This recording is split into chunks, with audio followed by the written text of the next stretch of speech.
ओम अस्मद्गुरुभ्यो नमः। अस्मत्परमगुरुभ्यो नमः। अस्मत्सर्वगुरुभ्यो नमः।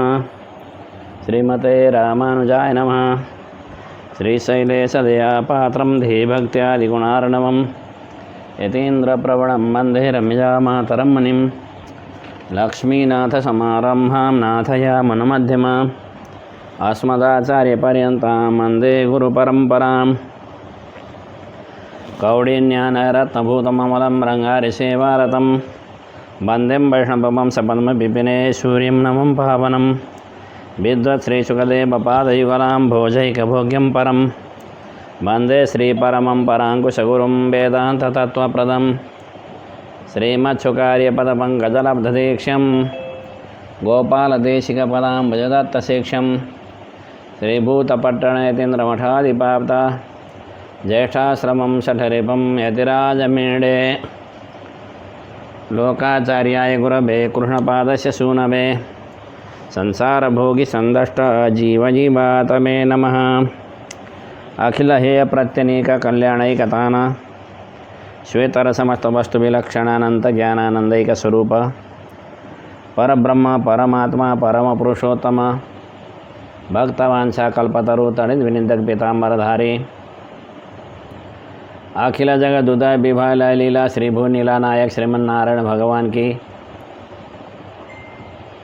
के दिव्य श्री चरणारविंद में साष्टांग दंडवत करते हुए श्रीमद् वेद मार्ग प्रतिष्ठापनाचार्यो भय वेदांत प्रवर्तकाचार्य समदमादि गुणगण समलंकृत आसेतुषिताचल पवित्र कृता कृतिमाला विभूषिता स्वाचार्य चरण श्री जीयर स्वामी जी का श्री चरणारविंद में साष्टांग दंडवत करते हुए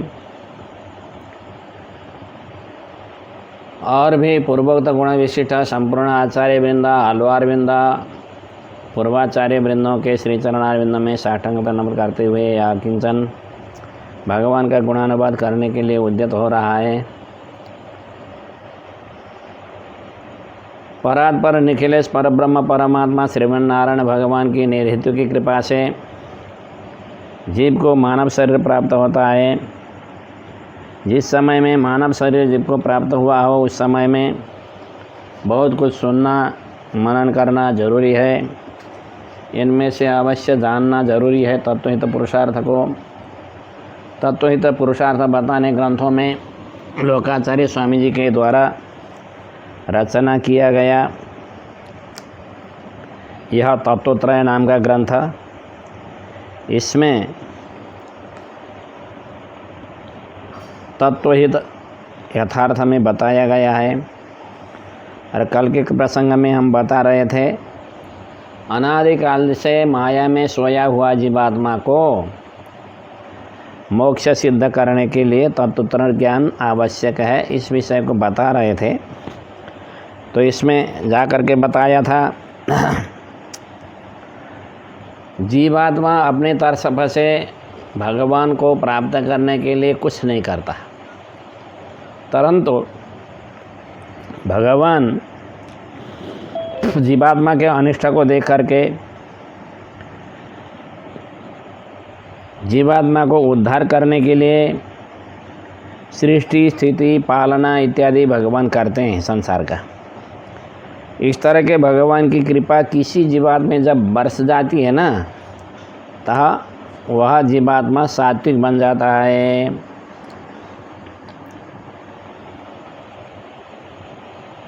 भगवान जीवात्मा को जन्म लेते समय दृष्टिपात करते हैं, देखते हैं।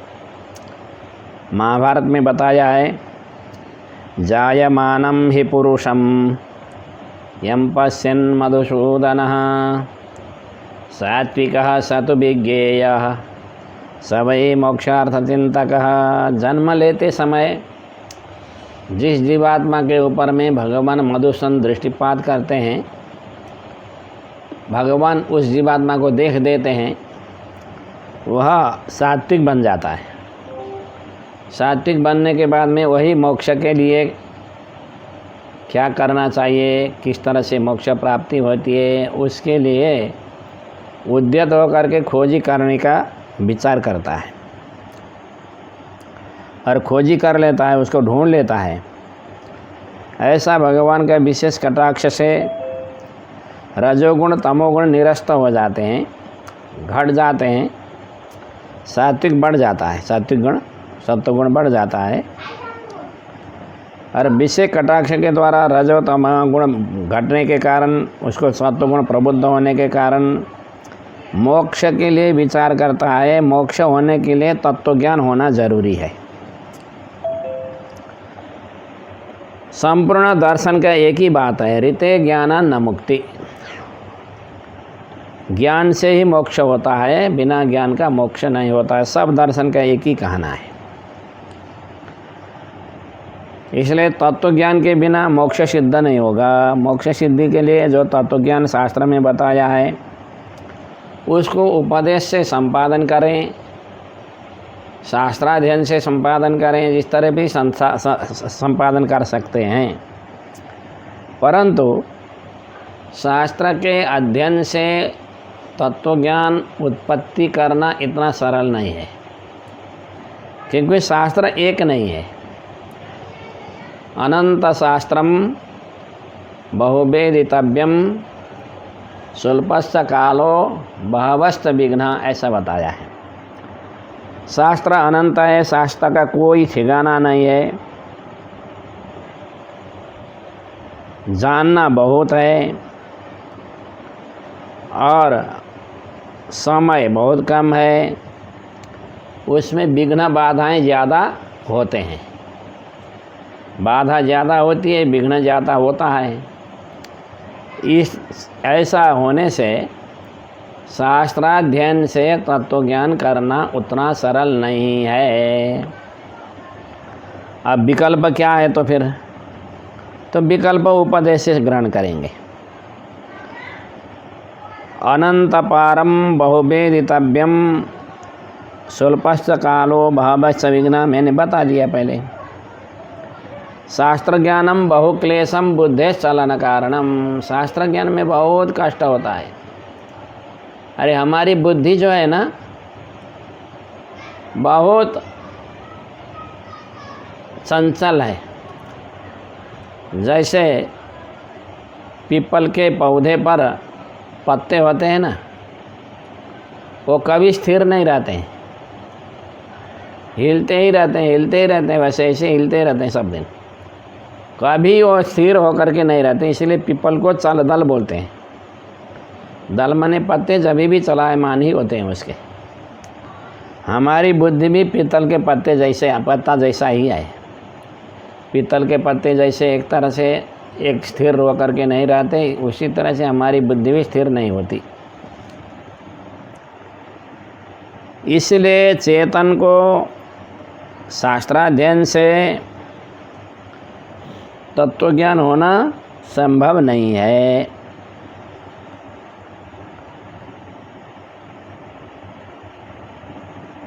इस विषम स्थिति को देख करके लोकाचार्य स्वामी ने तत्वत्रय नाम का एक ग्रंथ का रचना किया। एक तो शास्त्राध्ययन से ज्ञान प्राप्ति करना कठिन है और शास्त्र अध्ययन के लिए सबको अधिकार भी नहीं है। कतिपय जीव के लिए शास्त्राध्ययन का अधिकार शास्त्र ने दिया हुआ नहीं है। जैसे शास्त्र तो वेद है मुख्य, वेद अध्ययन करने के लिए, अक्षर से अध्ययन करने के लिए, ऐसे तो किसी किसी कर्म विशेष में माता जी को भी वेदाध्ययन का छूट दे रखा है। माता जी भी कतिपय मंत्र पढ़ सकती है, परंतु क्रम से वो वेदाध्ययन नहीं कर सकती। इसी तरह से चतुर्थ वर्णों के लिए भी कतिपय मंत्रों के लिए छूट दिया है। वो पढ़ सकते हैं, जिनसे उनको कल्याण मार्ग रुकता है, उनको पढ़ने के लिए अधिकार दिया है, परंतु अक्षरश वेदाध्ययन के लिए अधिकार दिया नहीं है शास्त्र ने। तो वेदाध्ययन करने के लिए अधिकार जिसको हो तो वेदाध्ययन करके शास्त्र ज्ञान प्राप्त कर सकते हैं, और जिसके पास में वेदाध्ययन करने का अधिकार नहीं है तो अधिकार नहीं होने वाले क्या करेंगे फिर? उनके पास में जो मुमुक्षुत्व है, मोक्ष की इच्छा होने की जो भावना है, संभावना है, मोक्ष की इच्छा उनमें जो उत्पत्ति होती है, वो तो व्यर्थ होगा ही ना। यदि शास्त्राध्ययन करके ज्ञान अर्जन नहीं कर पाएंगे तो उनमें जो मुमुक्षुत्व है वो तो व्यर्थ हो गया। इसलिए इस विषम अवस्था को हटाने के लिए, विषम परिस्थिति को सुलझाने के लिए लोकाचार्य स्वामी जी ने संपूर्ण ग्रंथों से सार बटोल करके, सार निचोड़ करके तत्वत्रय नाम का एक ग्रंथ को रचना किया है। इसी तरह से दूसरे आचार्यों ने भी तत्वत्रय ग्रंथ के निर्माण किया है। एक आचार्य मध्यवीति भट्ट, कृष्णपाद सूरी आदि पूर्वाचार्यों ने भी अनेक तरह के प्रबंधकों ग्रंथों को निर्माण किया है। अब यहाँ छोटी सी शंका हो रही है,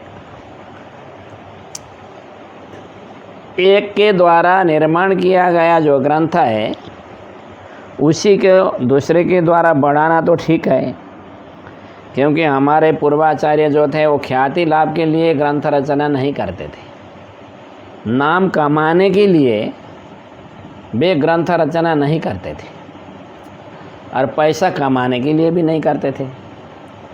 जब उनको मान भी नहीं कमाना है, अर्थ भी नहीं अर्जन करना है, तो फिर क्यों अलग अलग ग्रंथ लिखा उन्होंने।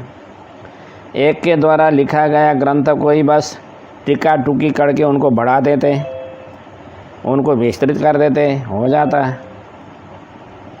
फिर बहुत एक ही विषय में ग्रंथों को क्यों निर्माण किया। तो ऐसा इस तरह की शंका होती तो बताते हैं हाँ ठीक है, ज़्यादा व्यक्ति बहुत ग्रंथों के द्वारा एक ही विषय को बताएंगे तो उस विषय में विश्वास होता है। बहुत ग्रंथ में एक ही प्रमाण मिलता है तो उस प्रमाण को जोड़दार प्रमाण मानते हैं, और एक ग्रंथ में प्रमाण मिला और दूसरे ग्रंथ में प्रमाण नहीं मिलता है तो उसको कमज़ोर प्रमाण मानते हैं। इसलिए ज़्यादा ग्रंथ में एक ही विषय को लिखेंगे तो ज़बरदस्त प्रमाणिक विषय होगा, ऐसा सोच करके और अज्ञानी को विश्वास दिलाने के लिए ही हमारे पूर्वजों ने, आचार्यों ने एक विषय में अनेक ग्रंथ की रचना की है। और रचना में क्या होता है, कहीं तो एक विषय को संक्षेप किया जाता है और कहीं उसी विषय को विस्तृत किया जाता है। एक ही व्यक्ति के द्वारा रचना किए गए बहुत ग्रंथ में भी किसी विषय को विशेष रूप से व्याख्या की गई होती है, किसी में उस विषय को संक्षेप किया जाता है, दूसरे विषय में विस्तृत व्याख्या किया हुआ मिलता है। इसलिए कहीं विस्तार हो गया, कम हो गया, ये विस्तार है ठीक नहीं है, ठीक है कम है ठीक नहीं, ऐसा कहना नहीं है। वो जितने से उस समय के लिए काम चलता है उतने ही बोलते हैं हमारे पूर्वाचार्य, ऐसा समझ लीजिए। ये तो तत्वत्रय नाम के ग्रंथ को क्यों रचना करना आवश्यक पड़ा, इसलिए रचना की, इसके विषय में बताया। इसको कहते हैं उपोद्घात या भूमिका बोलते हैं, पूर्व पीठिका भी बोलते हैं, उपोद्घात भी बोलते हैं, भूमिका भी बोलते हैं। अब लोकाचार्य स्वामी जी ग्रंथ में प्रवेश कर रहे हैं।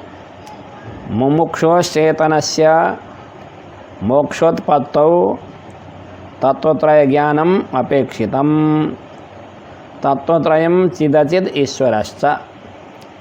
मुमुक्षु जीवात्मा के लिए, मुमुक्षु माने संसार से छोड़ करके, संसार का कष्ट को सदा के लिए छोड़ करके भगवान के धाम में जाने की इच्छा रखने वाले, उनको मुमुक्षु बोलते हैं।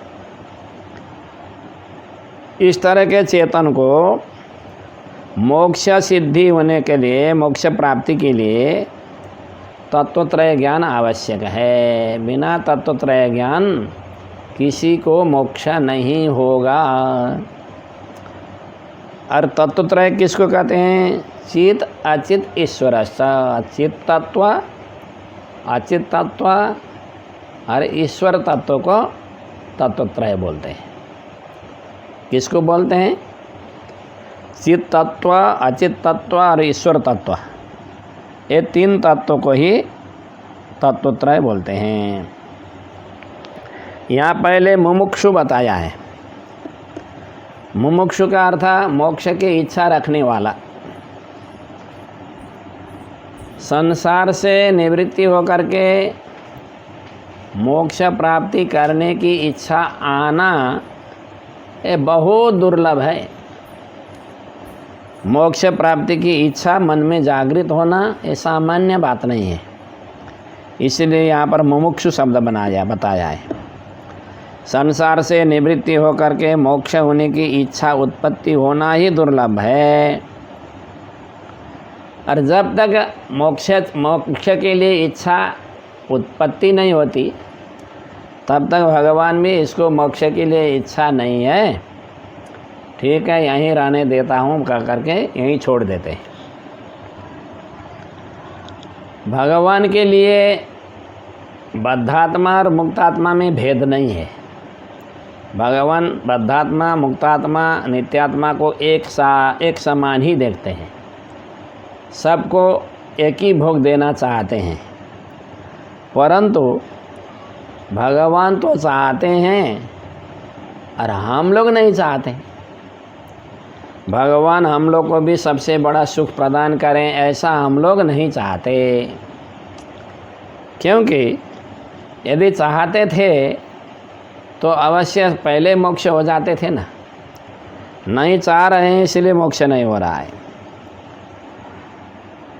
सब जब तक मुमुक्ष तो माने मोक्ष की इच्छा जीवात्मा के मन में जागृत नहीं होती तब तक भगवान भी अभी इसको मोक्ष की इच्छा नहीं है यहीं रहने देता हूँ ऐसा सोच करके यहीं रहने देते हैं।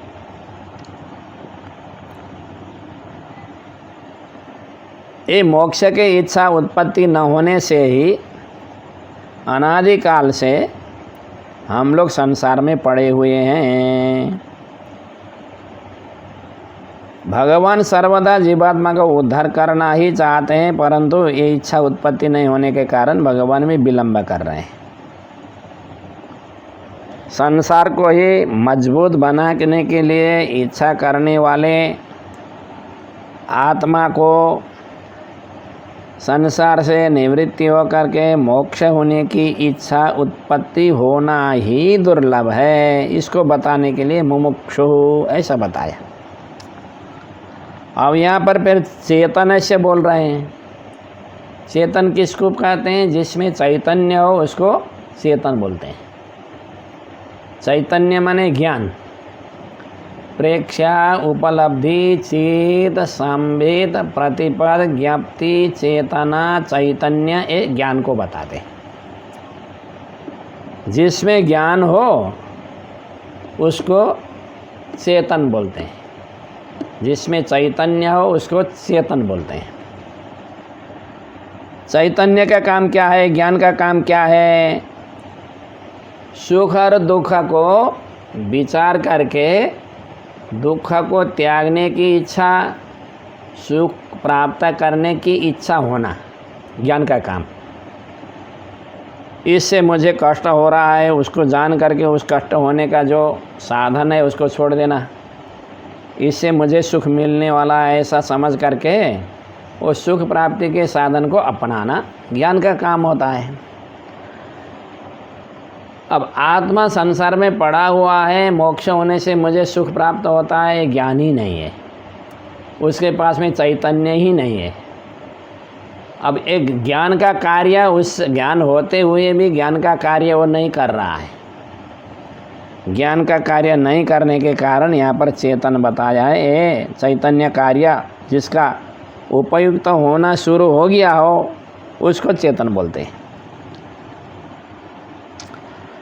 चैतन्य नहीं होने के कारण ही अनादिकाल से हम लोग संसार रूपी समुद्र में गोता खाते हुए व्यर्थ से समय बिता रहे हैं।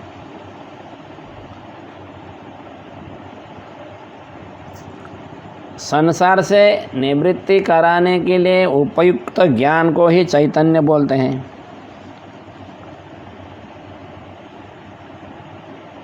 इसलिए संसार से निवृत्ति होने की जो इच्छा है ना,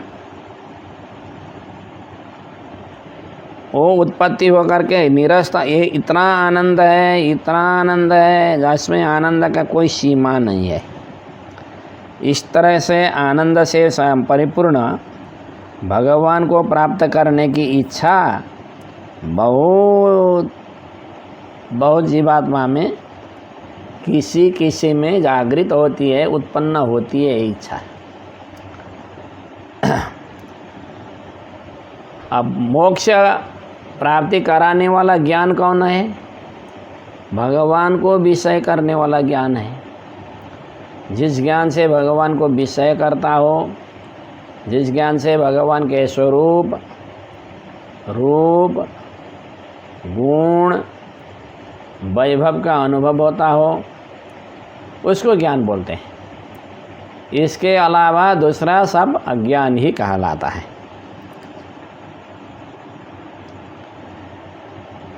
संसार से निवृत्ति होकर के कोई आत्मा प्राप्ति के लिए भी प्रयत्न करते हैं। आत्मा प्राप्ति माने कैवल्य मोक्ष, जिसको मैंने आप लोग के सन्निधि में अनुभव करते समय बताया। कैवल्य जीवात्मा ऐसा होता है बोल करके जिस शीर्षक में आया था ना, आप लोग अर्थपंचक नहीं सुने होते ना, तो इस ग्रंथ का थोड़ा भाव समझने में कठिन होता आप लोग को, क्योंकि अर्थपंचक के ऊपर वाला ग्रंथ है। अर्थपंचक सुनने के बाद में जीवात्मा का स्वरूप, परमात्मा का स्वरूप, उपाय का स्वरूप, फल स्वरूप, विरोधी स्वरूप ज्ञान हो जाता है। इसलिए इसको सुनने में थोड़ा सरल हो जाता है। उसे केवल कैवल्य मोक्ष प्राप्त करके संसार से निवृत्ति होने की जो इच्छा है, वो विपरीत ज्ञान का कार्य है। वो समीचीना नहीं है। वो ज्ञान समीचीन नहीं, अच्छा नहीं है। संसार से निवृत्ति होने की इच्छा रखने वाले जीवात्मा को मोक्ष प्राप्ति के लिए तत्व ज्ञान अपेक्षित है। अब यहाँ पर केवल तत्व ज्ञान कहा हुआ तो हो जाता था, लेकिन तत्व ज्ञान केवल नहीं कहते हैं। तत्वत्रय बोलते हैं। ये तत्वत्रय क्यों बोला, इसके विषय में मैं बताऊंगा आप लोग के सन्निधि में। तो अब यहाँ पर एक शंका होती है, तत्व ज्ञान तो हुआ ही नहीं है। जब तत्व ज्ञान हुआ ही नहीं है तो संसार से मोक्ष होने की इच्छा कैसे प्रकट होगी, कैसे जागृति होगी? तत्व ज्ञान हुआ होता तो मोक्ष प्राप्ति की इच्छा उत्पत्ति हुई होती। तत्व ज्ञान तो हुआ ही नहीं, अब मोक्ष के लिए इच्छा कैसे उत्पत्ति होगी? इस तरह की शंका है। तो बताते हैं हो जाती है। थोड़ा विवेक से, ज्ञान नहीं हो, विवेक हो तो संसार से वैराग्य हो जाता है।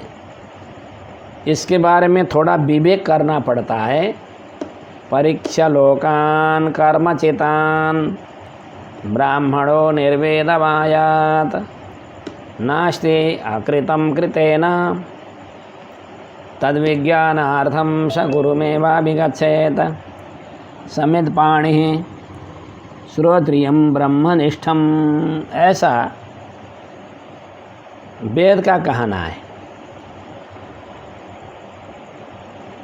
पहले हम लोग के द्वारा किया गया जो कर्म है, कर्म से प्राप्त किए जाने वाला जो फल है, वह फल नाशवान है, ऐसा विचार करना चाहिए। कर्म से अर्जन किया गया जो फल है, कर्म से अर्जन किया गया फल था ही नहीं रहता, शाश्वत नहीं रहता, वो नाशवान होता है।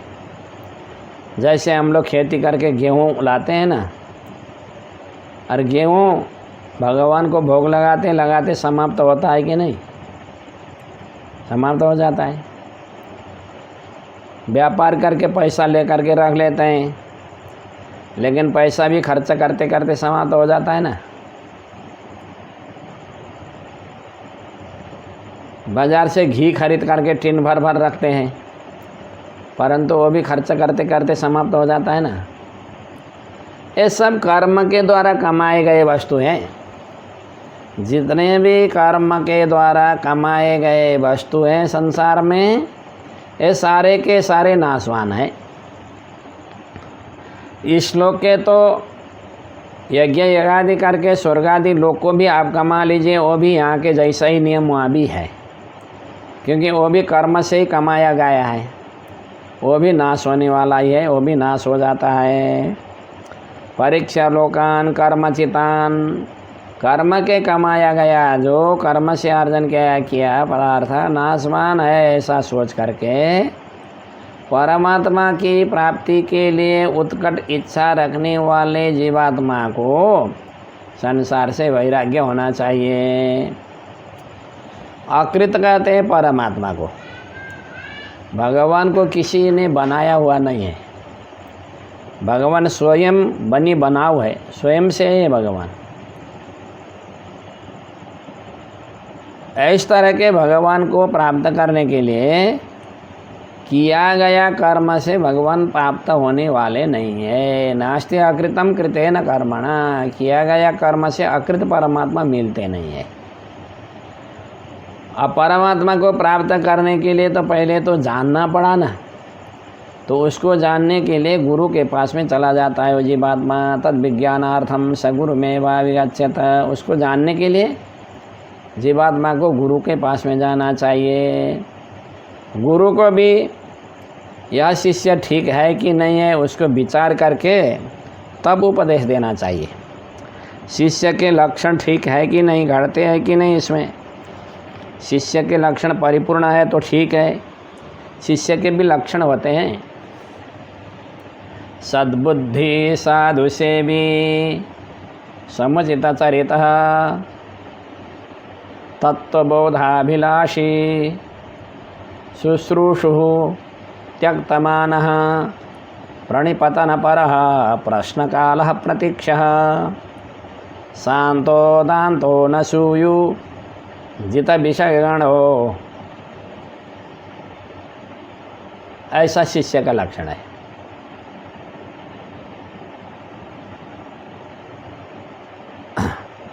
सद्बुद्धि, अच्छा बुद्धि वाला होना। साधु से भी, साधु की सेवा करने वाला होना शिष्य। समुचित चरित्र, अच्छा कर्म करने वाला होना। सद्बुद्धि साधु से भी समुचित चरित्र। तत्वबोधाभिलाषी, तत्व ज्ञान करने के लिए इच्छा रखने वाला होना। शुश्रूषु, आचार्य के सेवा में दत्तावधान सावधानी से रहने वाला होना। त्यक्तमाना, अभिमानी नहीं होना। प्रणिपतन परा, विनय से युक्त होना। प्रश्न काल प्रतीक्षा, समय देख करके प्रश्न करने वाला होना। शांत, काम क्रोध आदि को जीता हुआ होना। दांत, इंद्रिय को अपने बस में रखा हुआ होना। शांतो दांतो न सूयो, मन को भी जिसने बस में रख लिया है, दूसरे को के साथ में ईर्ष्या नहीं करने वाला। जित विषय गणा, जिसने विषय को जीत लिया है। इस तरह के शिष्य का लक्षण है। ऐसे शिष्य हो करके, इस तरह के शिष्य को देख करके शिष्य प्राप्त परीक्षां कृत्वा, परीक्षा करके फिर ज्ञान देना चाहिए। न कृते न तद विज्ञानार्थम गुरुमेवाभिगच्छेत समित पाणी श्रोत्रियम ब्रह्मष्टम तस्मै स विद्वान उपसन्नाय सम्यक। इस तरह से अपने शरण में आए हुए उस भक्त को, उस शिष्य को, गुरु को विचार करके, उसको परख करके एक तत्व ज्ञान के अधिकारी है ऐसा समझ में आया तो तब तत्व ज्ञान देना चाहिए, ऐसा शास्त्र का कहना है। इसलिए इस श्रुति के मर्यादा अनुसार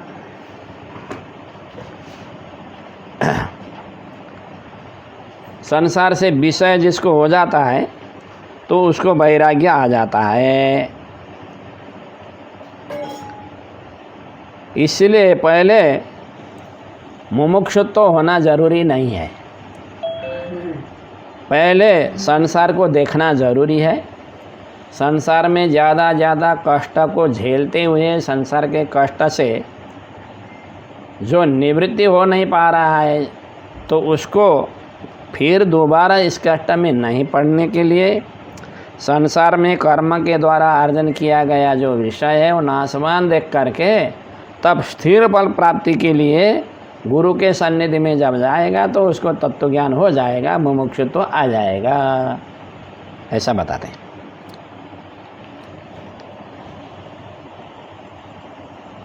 जायमानम ही पुरुष यम पश्यत, एक तो बात यह है वैराग्य होने से तत्व ज्ञान की इच्छा जागृत होती है।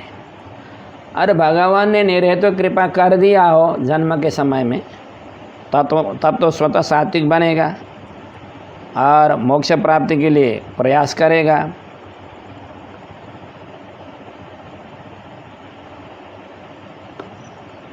इसलिए तत्व ज्ञान से मोक्ष होगा, यह नियम को स्मरण करा रहा है।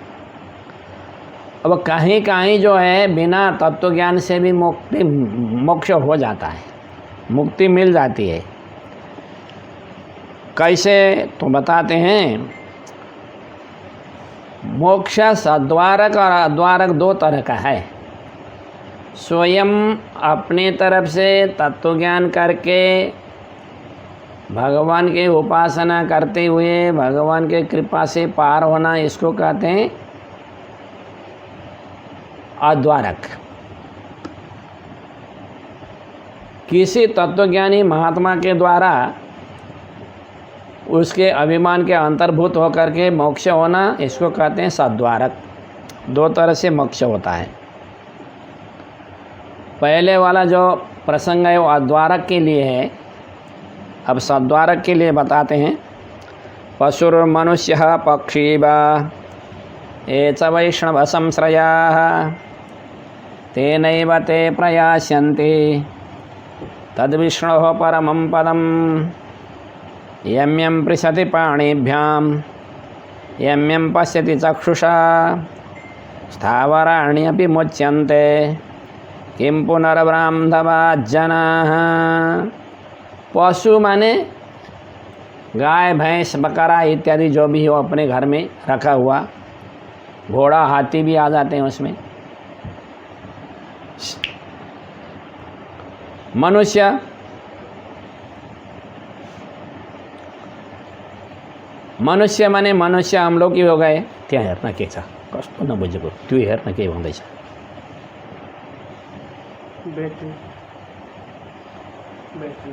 मनुष्य कहते हैं हम ही हैं, हम लोग को मनुष्य बोलते हैं। पक्षी माने आकाश में उड़ने वाले जो चिड़िया हैं उसको पक्षी बोलते हैं। इनमें से जो भी हो, चाहे पशु हो, चाहे मनुष्य हो, चाहे पक्षी हो, जो भी हो, यदि को किसी वैष्णव के संबंध में आया हुआ हो तो उसी वैष्णव के संबंध से ही भगवान विष्णु के परम धाम में ये चले जाएंगे। ज्ञान अनुष्ठान संपन्न कोई भागवत स्वरूपज्ञ भागवत जिसको अपने नेत्र से देखते हैं, हाथ से स्पर्श करते हैं, तो स्थावर भी मोक्ष हो जाते हैं। स्थावर कहते हैं पेड़ पौधे, उनका भी मोक्ष हो जाता है। तो फिर अपने बंधु बांधवों के लिए तो कहना ही क्या है, ऐसा शास्त्र का कहना है। इससे पशु में तो ज्ञान करने का कोई सामर्थ्य नहीं रहता, उसके लिए ज्ञानान मुक्ति नियम लागू नहीं होगा। ज्ञान से मोक्ष होगा ऐसा लागू नहीं होगा उनके लिए, क्योंकि पशु ज्ञान कर ही नहीं सकता और पक्षी भी ज्ञान नहीं कर सकता। जब ज्ञान कर नहीं पाने वाले, ज्ञान करने के लिए सामर्थ्य नहीं होने वाले भी वैष्णव के संबंध से मोक्ष हो रहे हैं, तो अपने बंधु बांधवों के लिए क्या बोलेंगे? क्योंकि पशु में पक्षी में जितनी ममता होती है ना, उससे ज़्यादा अपने शरीर संबंध में ममता होती है। कोई एक व्यक्ति गाय भैंस को तो बेच सकता है, परंतु अपने लड़के को बेच सकता है क्या?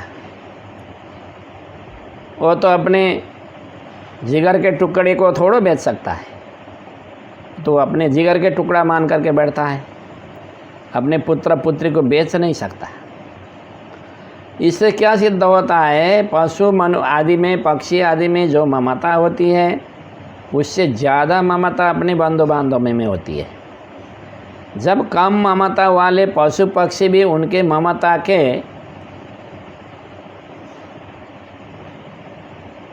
भीतर बैठ करके उन्हें ममता कर देने से ज्ञानी पुरुषों का ममता प्राप्त करके मोक्ष हो सकते हैं, तो बंधु बांधव में तो उनसे ज़्यादा होता है ममता, होती है ममता, तो उनका मोक्ष क्यों ना होगा? वो मोक्ष हो जाएंगे। ज्ञान जिसमें करने का सामर्थ्य नहीं हो, ज्ञान करने के सामर्थ्य नहीं होने वाले भी वैष्णव के संबंधी जब मोक्ष हो रहे हैं इत्यादि जो वचन क्या बताते हैं, ये आचार्य के अभिमान के भीतर में रहने वालों का मोक्ष हो जाता है, ऐसा बताते हैं। तो वहाँ तो ज्ञानन मोक्ष नियम नहीं लगता, तो कैसे इनका मोक्ष हो गया? तो बताते हैं ना, मुमुक्षु चेतनस्य बताया है। यहाँ प्रसंग में बताया क्या है? मोक्ष होने के लिए इच्छा रखने वाले जीवात्मा को तत्व ज्ञान करना जरूरी है। पशु पक्षी तो मोक्ष की इच्छा भी नहीं रखते और उनको तत्व ज्ञान की इच्छा माने तत्व ज्ञान का आवश्यक भी नहीं होता, इसलिए वहाँ पर जो मोक्ष हो रहा है वो सद्वारक मोक्ष हो रहा है।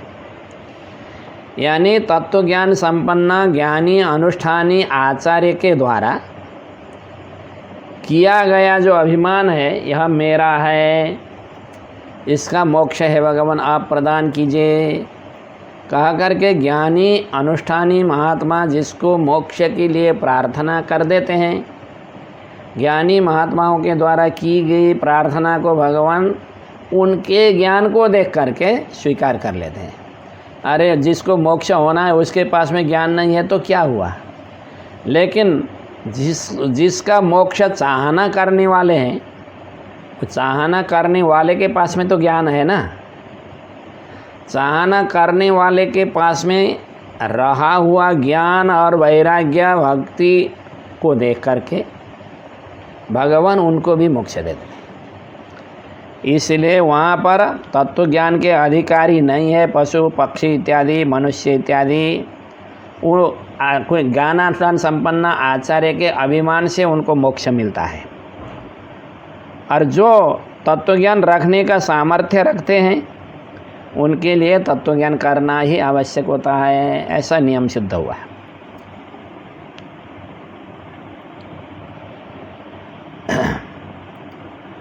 यहाँ पर तत्व ज्ञान नहीं कहा करके तत्वत्रय ज्ञान बोल रहे हैं। तत्वत्रय क्यों बोलते हैं, इसका क्या मतलब है? तो बताते हैं ना, तत्व के बारे में बहुत अलग अलग तत्व बताते हैं। कोई कहते हैं एक ईश्वरी है, दूसरा सब मिथ्या है, ऐसा बोलते हैं। कोई क्या बोलते हैं, कोई क्या बोलते हैं। परंतु यहाँ पर लोकाचार्य स्वामी जी वेद जिस तरह से जिस तत्व को बता रहे हैं, वेद पुरुष उसी अनुसार से बताते हैं। वेद क्या बताते हैं? भोक्ता भोग्यम प्रेरितारं च मत्वा जुष्ट ततस्तेन अमृतत्वमेति, ऐसा वेद पुरुष बताते हैं।